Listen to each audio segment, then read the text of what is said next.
Tere, kallid kuulajad! Täna on meil külas looduskaitseaktivist Farishtamo Eller. Tere, Farishta! Tere, Emma! Igatahes alustame podcastiga. Kuidas sai looduskaitse teema sinu elus alguse ja miks sa sellega tegeled? Miks on alati huvitav küsimus. Looduskaitsega on niimoodi, et ma mingist hetkest alates liikusin ja liigutasin oma elu sinna suunda, et kõik, mis ma teen, oleks mu väärtushinnangutega kooskõlas. Sellele eelnes muidugi oma väärtushinnangute ülevaatamine ja praegusel hetkel ma põhimõtteliselt teengi asju, mis on mu väärtushinnangutega kooskõlas ja enamikus see ongi siis loodus- ja loomakaitse. Kuidas ma sinna jõudsin? Ega mul väga aimu ei ole.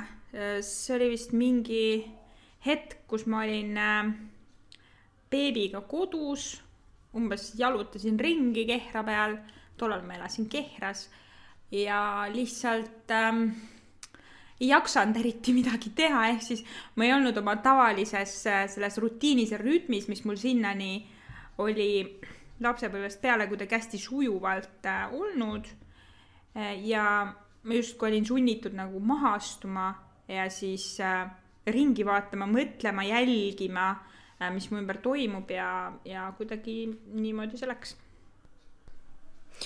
Mis on sinu lemmikteemad või põhiteemad, millega sa praegu tegeled? Sõna lemmik on kummaline selles kontekstis minu jaoks.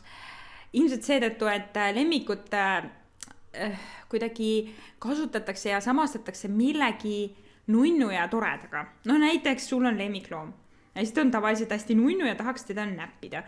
Või et sul on lemmikkomm või lemmik on midagi sellist nagu toredat. Ja looduskaitse ja loomakaitse ja nendes teemades ei ole midagi toredat selles mõttes, et tegemist on selliste valdkondadega, et kui sa sinna sisse lähed, siis sa võid vabalt olla hästi kurb masenduses, tunda keskkonna ängi ja kliimaängi, millest Eestis hästi vähe räägitakse. Ikka veel, et põhimõtteliselt, aga kui ma nüüd keskendun tegelikult sellele, mida sa tahtsid öelda, mitte ei hakka norima sõnade kallal, siis minu jaoks on see kõik hästi terviklik või ühtne, selles mõttes, et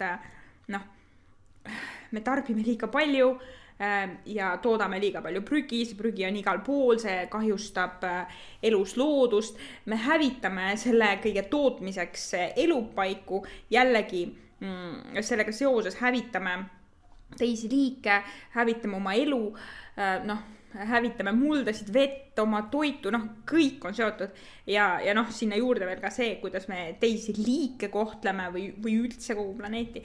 Et ma ise vist näen seda niiviisi, kõiki asju nagu või neid teemasid seostatuna ja seetõttu ma vist ei tooks midagi välja. Ühe asja ma küll hiljuti mõtlesin, et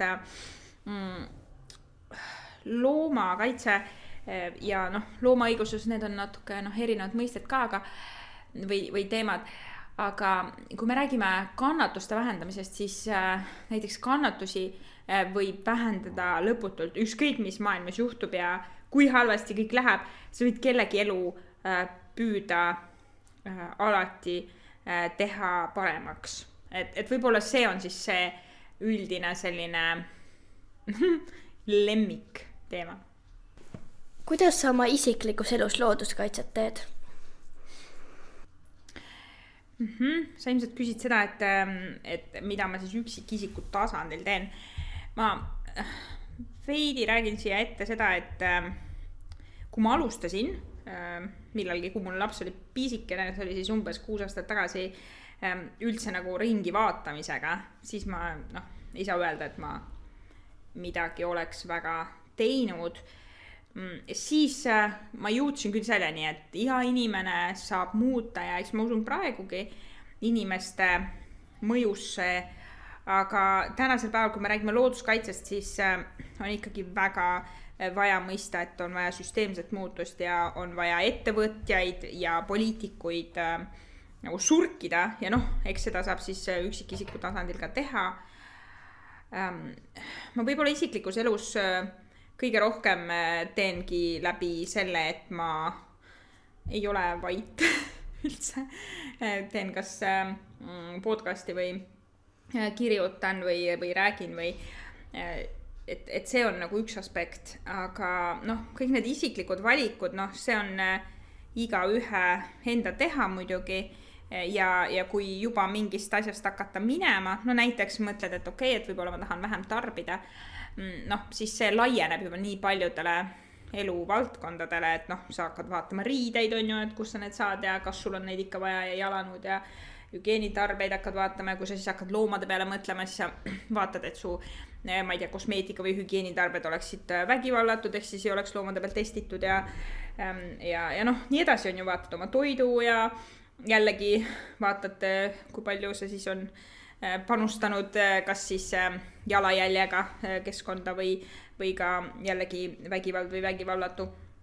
Ja noh, nii edasi, et selles isiklikes valikutes võib põhimõtteliselt lõputult areneda, kui nii öelda, et ikka, noh, mõtled küll, et jah, et kohvijood on ju, tahad valida sellise, ütleme, pakendi, eks, mis on siis, mis ütleb sulle, teeb sellise meelerahu, et ahah, et see on toodetud nüüd ökoloogiliselt jätkusuutlikult ja võib-olla on ka kirjas, et lapstööjõudu pole kasutatud ja võib-olla on veel midagi kirjas, aga siis hakkad juba pakendeid võrdlema, siis hakkad võib-olla juba neid märgistusi võrdlema, võib-olla mingi hetk sa hakkad uurima, kas need märgistused on usaldusväärsed, et noh, sa võid nagu jätkuvalt või noh, pikalt seda rada käia või noh, kui sa otsustad, et okei, et minu toiduvalik on taimne, siis ühel hetkel võib-olla saad teada, et oi, alkohoolsed jookid võivad ka sisaldada mingeid loomseid tooteid, hakkad uurima veine näiteks ja et on olemas ka veganveinid ja siis hakkad vaatama seda ja noh, nii edasi, et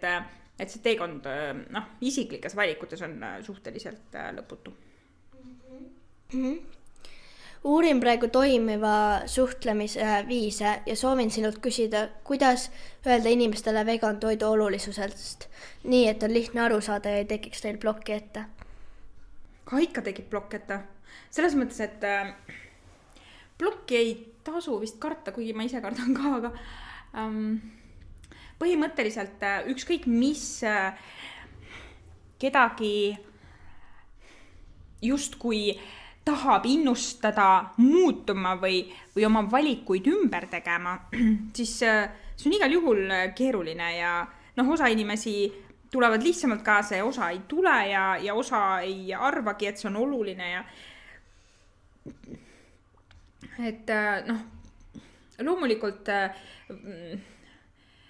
igasugune see kommunikatsioon vist on vajalik, aga see oleneb mulle vähemalt enda kogemuse järgi on tundunud, et see oleneb sellest, et kellega on tegu või kuidas inimene muidu nii-öelda on, et mis mulje ta jätab või noh, lõpuks, noh päeva lõpuks kõik taandub kommunikatsioonile, kõik taandub meil omavahelisele läbisaamisele ja nii tüütu või valus või vale, kui see ka ei tundu, siis lõpuks ikkagi loeb see, kuidas ma teistesse vist suhtun või kas ma hoolin neist või ja kui ma ikkagi ütlen, et noh, teen ise oma valikud on ju ja valin vegan toidu, sellepärast, et see on keskkonnale hea ja see on igal juhul loomadele parem, sellepärast, et siis neid ei ole kuskil intensiivfarmides võib-olla hoitud või pole, noh, on muidugi neid free range, aga noh, ärme sinna praegu lähe, see ei olnud küsimus. Et noh, ükskõik mis nurga alt läheneda, et lõpuks lihtsalt võib-olla tekitada huvi või lihtsalt mitte otse võib-olla või ka siis, kui otse, siis lihtsalt sõbralikult ja mitte kuidagi nõudlikult ja lõpuks on see ka ükskõik. Lõpuks igaüks ütleb nii, nagu ütleb ja isegi kui keegi siis noh, hakkab vastu, noh, minul endal oli küll niimoodi, et ma olin kusagil 20. alguses, kui minu tutvusringkonda sattus esimene inimene nii-öelda, kes oli vegan tol hetkel, ta oli siis teismeline ja no mina arvasin küll, et ta on peast põrunud, selles mõttes mulle puudus igasugune info enne seda ja noh, igasugune taustateadmine. Aga see jäi mulle pähe, nagu et hiljem see jäi mulle kuklasse tiksuma ja hiljem, kui ma kokku puutusin selle teemaga, siis see ei olnud enam minu jaoks nii imelik ja ma hakkasin uurima ja noh, praegu ma olen ise vegan ja need väga paljud vastuväited, mis ma kuulen, ega ma kasutasin neid ise ka. Et see mõttes, et tänasel päeval on küll ka neid inimesi, kes on üles kasvanud veganina. Aga noh, väga paljud siiski on veganiks hakanud omal vabal tahtel ja nad teavad väga hästi, mida tähendab olla mitte vegan ja siis kõik need, kes veel ei ole veganid, ega nad ei ütle midagi uut veganitele. Kõik need argumendid on kuuldud ja see kõik on okei. Samuti üks väga klassikaline ja tore küsimus, mida ma olen kõigilt küsinud on, kuidas sinust vegan sai? Kas see just tore küsimus on? Klassikaline, ma kujutan ette, jah. No seda ma juba rääkisin, jah, et mul oli see töösõbranna tol hetkel, aga siis mingi hetk ma olin taimetoitlane, siis ma jälle ei olnud ja siis mingi hetk ma vist tahtsin vegan olla, aga mulle tundus, et see ei ole võimalik, mul ei olnud ka üldse tutvusringkonnas kedagi. Aga nüüd, kui mul oli seesama laps, oli 1,5, me olime mingil reisil, siis kuidagi selle reisi jooksul tuli minusse mingi teadmine, et nüüd ma olen valmis ja siis ma lihtsalt hakkasin, vist Banaanisaar oli esimene blogi, mida ma lugesin ja siis hakkasin guugeldama, et näiteks pannkook vegan ja siis ma sattusin taimetoit.ee lehele ja noh, nii see algas.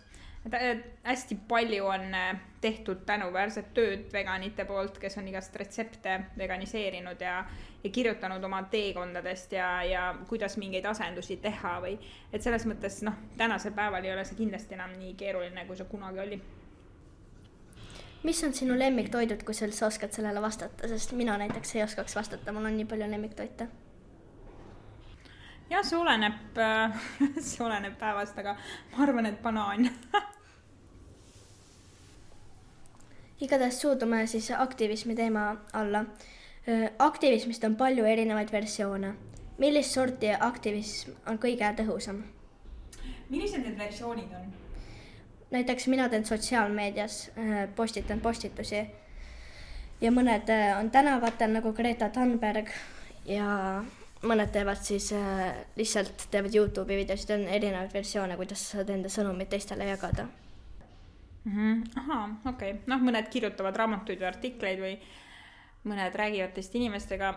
Ja, mul oli endal üks saade vist paar nädalat tagasi sellel teemal, et just radikaalsusest rääkisime siis ja siis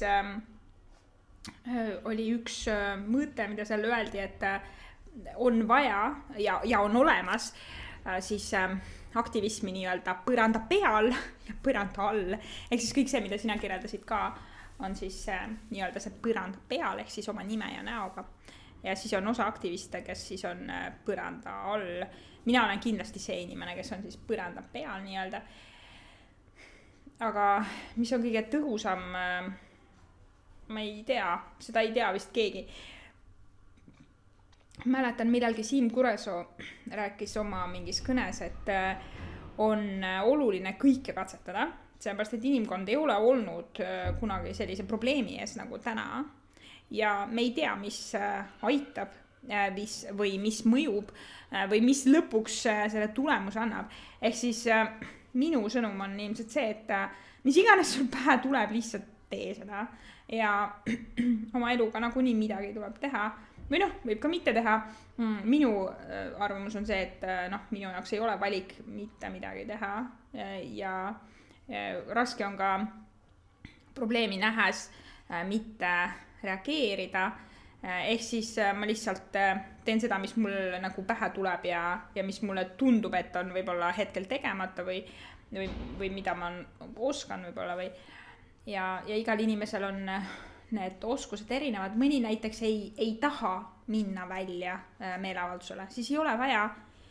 Ja mõni teine, kellel on okei minna meeleavaldusele, siis palun lähme või minge. Nagu näiteks täna see oli fantastiline, kui palju inimesi oli Ukraina toetuseks Tallinnas Vabaduse väljakul ja Tartus ja mujal linnades. Ma nägin sotsiaalmeedias, et ikkagi oli ka ja üldse üle Euroopa vist, jah. Inimesed tulevad välja. Keskkonnateemadel oleks ka vaja, on olnud kliimamuutuste ja neid Fridays for Future neid ja nüüd XR neid erinevaid teede blokeerimisi, aga see on nagu üks sort see, mis hakkab silma ja näiteks kui selline meeleavaldus, mis paneb mingisuguse sõlmpunkti, mingi silla, mingi tee kinni, siis see reaalselt on segav. See segab inimesi, see segab konkreetset ühiskonda. See oli vist mõni päev tagasi või millalgi, kui tuli uudis, et Saksamaal üks selline aktivismi nagu väljund siis mõisteti hukka või ma ei mäleta, kas kohus oli kuidagi hõlmatud või ei olnud, aga selliseid kaevatakse ka kohtusse, aga see on nagu üks viis, kuidas teemat hästi pildile saada ja selline nii-öelda radikaalsus siis viia nagu ühte äärmusesse, et siis need, kes või mitte äärmusesse, vaid nagu kaugemale seda mõistet nagu laiendada, siis need, kes räägivad lihtsalt, need hakkavad tunduma hästi siuksed nagu uina ja tavalised, et neid võib-olla siis võib kuulata. Aga siis, kui meil ei ole näiteks selliseid hästi tugevaid nagu sündmusi, siis ka selline jutumärkides keskpärane organisatsioon võib tunduda hästi radikaalne, paremat sõna nagu ei ole. Et ma ise arvan, et jah, põhimõtteliselt igaüks võiks hakata nägema seda, et keskkonnateemad on väga olulised rääkida ja võiks leida omale selle väljundi, nagu sa mainisid, on ju, kas teha mingi video, kui on okei olla oma näoga, kui ei ole, siis kirjutada või suhelda, kui minna taustajõuks kuskile, minna mingitesse tiimidesse, välja valida omale mingid teemad, erinevate organisatsioonide juurde saab minna vabatahtlikuks, absoluutselt ei pea olema kuskil oma näo ja nimega, aga võib-olla, et ühesõnaga täiesti ükskõik, lihtsalt nagu tehke midagi. Mainisid ka keskkonnaängi. Mis on keskkonnaäng ja kas oled sellega ise kokku puutunud? Keskkonnaäng põhimõtteliselt on siis see, kui me räägime masendusest või depressioonist, siis seal on erinevaid põhjuseid, mis seda esile kutsuvad ja täna ikkagi minu meelest kõige tavalisem on ikkagi rääkida probleemidest, kas tööl või kodus ja selliseid elulisi asju või aga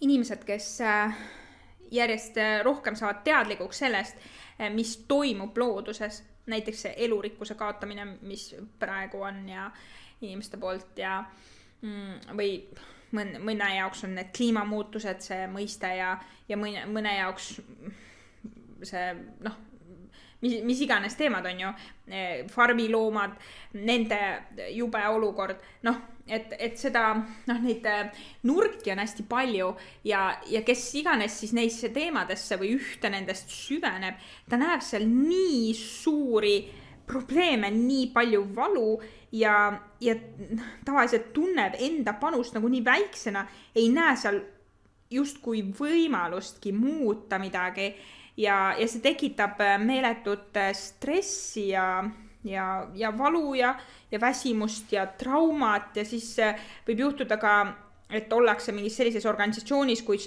inimesed ongi hästi kirglikud mingi teema suhtes ja tegelikult kõik ajavad justkui ühte asja, aga siis tehakse üksteist katki, sellepärast et ma ei tea, loodus on katki, millega tegeletakse või et just see vaimne pool või vaimne vastupidamine, see on looduskaitse ja loomakaitse teemadega tegelemisel ja iseenda eest hoolitsemisel nagu hästi oluline tähele panna, et selleks, et hoida enda ümber loodust ja hoida teisi liike, selleks me peame õppima ise ennast hoidma, aga võib-olla see ei ole ka just kõige levinum oskus tänasel päeval. Olen ka kuulnud, et paljud inimesed usuvad, et aasta 2026 on kõik veganid. Kas sinu arvates on see võimalik? Ma ei ole seda kuulnud. Ma ei tea, kõik on võimalik, ma arvan, või siis ei ole. Ma ei tea.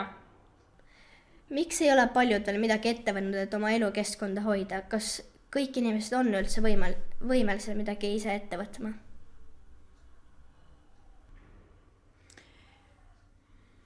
Ma olen mõelnud, et see on luksus tegelikult oma keskkonda hoida ja üldse näha vajadust hoida ja saada ka seda hoida päriselt neid võimalusi nagu tunda ära ühest küljest.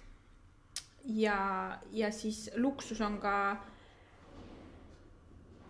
suuta vabalt oma peas mõelda ja tulla neist ühiskonnakastidest ja harjumustest ja ühiskonna ootustest välja. See on ka luksus, sest me kasvame, või paljud neist kasvavad mingites kindlates raamides ja näiteks kas või sa puudutasid enne veganuse teemat.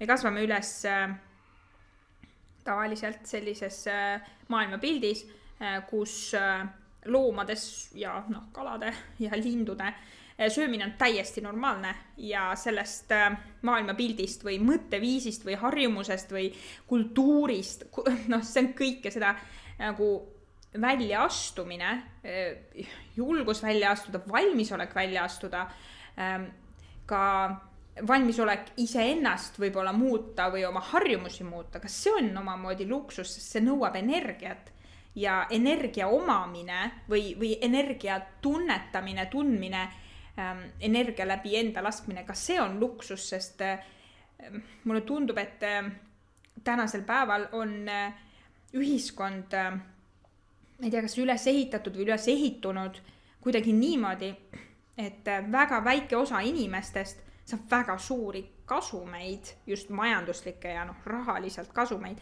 aga see tuleb teiste inimeste elude arvelt selles mõttes, et teised inimesed peavad meeletult pingutama, et nii-öelda siis välja tulla, ma ei tea, ots otsaga või ja siis nad nagu panustavad siis nende teiste inimeste rikkusesse ja siis see rikkus tuleb ka veel looduskeskkonna arvelt ja siis nüüd need inimesed, kellel on peaaegu, et kogu elu, need tunnid, mis nad siis on üleval, hõivatud elus olemise probleemide lahendamisega, siis nendelt ongi keeruline oodata või tahta, et neile mahuks kuskile veel ära see, et nad hakkaksid oma harjumusi üle vaatama või ümber tegema midagi või teistele rääkima või veel midagi kirjutama või videosid tegema või sotsiaalmeedias midagi tegema. See kõik on võimalus, aga väga paljudel mulle tundub, seda ikka veel ei ole, et ma näen seda, et meil on vaja ikkagi väga tugevat poliitilist ja sellist ka rikaste inimeste otsust, et teeme ümber selle asja. Näiteks kas või seesama, mina olen väga selle kodaniku palga poolt, sellepärast, et üks asi, millest meil kogu aeg räägitakse, on see, et inimestele tuleb anda tööd. Kui meil on jutu näiteks see, et meil on vaja teha põksit või mingis kohas, ma ei tea, kaevandust mitte rajada või kogu aeg on see, et aga meil on vaja inimestele tööd anda. Me ei tohi olla sellises mõttemaailmas, et mis iganes hinnaga ja looduskeskkonnale nagu väga suurte kahjude hinnaga, aga anname inimestele tööd. Ja kui me saaksime nagu selle probleemi ära lahendada, siis väga paljud mured, ma arvan, just nagu keskkonna mõttes võiksid laheneda, sellepärast, et meil on toiduga ju sama, meil on palju inimesi, kes nälgivad maailmas ja ometi palju toitu, mis visatakse ära. Jällegi süsteem ei toimi. Väärtushinnangud ei ole paigas ja ei ole paigas see, et me hooliksime tervikuna iseendast ja keskkonnast. See kõik on üles ehitatud justkui sellisele lineaarsele mudelile ja sellele, et väga väike osa saab väga palju raha. Kas sul on veel midagi lisada või midagi, mida sa tahaksid öelda? Ma ei tea, miks sina seda teed? Miks mina seda podcasti teen või mida? Aktivismi. No, ma ei suuda lihtsalt elada mõeldes, et ma ei tee mitte midagi, sest praegu maailm on hävimas ja kõige enam ma arvatavasti teen seda loomade pärast, sest loomad on mulle nagu lihtsalt, ma armastan loomi ja ma ei suudaks nagu mõelda, et inimesed ütlevad, et nad hoolivad loomadest, aga nad ei tee mitte midagi ja ise söövad loomi. Ma ei ütleks, et nad ei hooli nendest, aga lihtsalt see on natuke selline vastastikune asi, et päriselt loomadest hoolimine on ikka see, kui sa kas teed midagi nende heaks või siis ei söö neid. Ja siin on see, et need, kes ütlevad, et nad hoolivad loomadest, aga nad söövad jätkuvalt loomi, nad hoolivad lemmikloomadest. See on nagu, ma ei tea, kas nii tohib öelda, aga põhimõtteliselt see on hästi erinev, et kellest sa nagu hoolid. Ma ise selle peale mõtlesin, et mida ma tahaksin lisada on see, et me võiksime ja peaksime rääkima asjadest õigete nimedega. Et sa ütlesid sellise väljendi, et maailm on hävimas. Inimesed hävitavad maailma. Et samamoodi, ma olen viimasel ajal sellest mitmel puhul rääkinud, et inimesed hävitavad elurikkust. Elurikkus ei hävi. Inimesed hävitavad seda.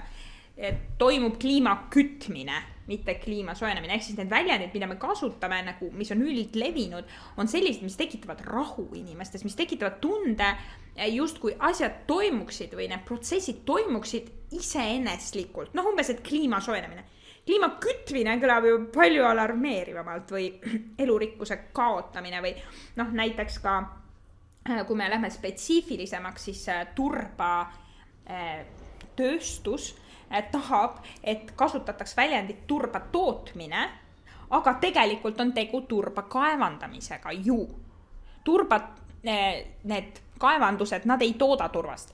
Raba toodab turvast, soo toodab turvast, aga nemad tahavad öelda turba tootmine, sellepärast, et see sõna tootmine on palju parem, see kõlab justkui, et midagi toodetakse, see on vajalik. Aga kui on kaevandus, siis me kujutame ette kaevandamisalasid, mis on tavaliselt sellised koledad või elutud ja neid ju ei taha.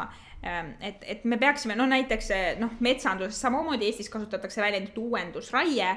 Uuendamine kõlab justkui midagi head, aga selles sõnas ja selle sõna tähendus ei ole mitte midagi head. Tegu on lihtsalt lageraiega ja puude istutamisega. Öeldakse, et me istutame metsa ei saa istutada, mets on ökosüsteem, saab istutada puid. Ja sellel hetkel, kui me hakkame kasutama täpseid sõnu, näiteks rohepesu, tegu on valetamisega, ütleme otse välja. Või praegu, kui on see, et Venemaa ründas Ukrainat, siis nii tulebki öelda. Lõpetame ka ära näiteks ütlemise, et tegemist on Venemaa presidendiga, tegemist on diktaatoriga. Et nimetame asju õigete nimedega, nimetame nii, nagu need on ja siis saame eeldada või võib-olla eeldada ei saa, aga siis inimeste see keskkonnateadlikkus ja keskkonnateadvus tõuseb, sest nad kuulevad asju ja protsesse nimetatavad nende sõnadega, mis on. Samamoodi räägime. Praegu on ikka veel see, et ei julgeta öelda välja, sellepärast, et me tahame olla viisakad. Meil on vajadus, kuidagi evolutsiooniline vajadus olla viisakas, olla kena inimene, olla teistega kena inimene, olla ükskõik kellega kena inimene, isegi kui ta ei ole kena inimene. Meil on vaja see ära lõpetada ja meil on vaja ka ära lõpetada see, et arusaamine, kes on radikaal. Radikaal on see, kes mürgitab näiteks põhjavett, kes loob kaevandusi ja sellega seoses lõhub mingi piirkonna põhjavee ära. Tema on radikaal. Ei ole radikaal see inimene, kes tuleb ja seisab siis selle puhta joogivee eest, aga me oleme ikkagi veel harjunud sellega, et need inimesed, kes on harjumuspärasusest kõrval, need on radikaalid. Ja hetkel meie ühiskonna harjumuspärasus on ikka veel see, et loodust on väga palju, ta on kogu aeg olemas ja me inimestena kuidagi justkui vallutame loodust. See mõtteviis tuleb meil ka ümber teha ja aru saada, et me ei ole ammu enam seal kohas. Loodus on tõepoolest juba päris halvas seisus, elu on halvas seisus, me oleme inimestena nii hästi ennast sisse seadnud, et sellega seoses me oleme nii väga palju kõike muud hävitanud, et me oleme sellel teekonnal, et me hävitame oma elupaigad ka ära, sellega seoses, et hävitame kõik teised ära, et siis ärme tee seda. Aitäh sulle! Aitäh, Emma!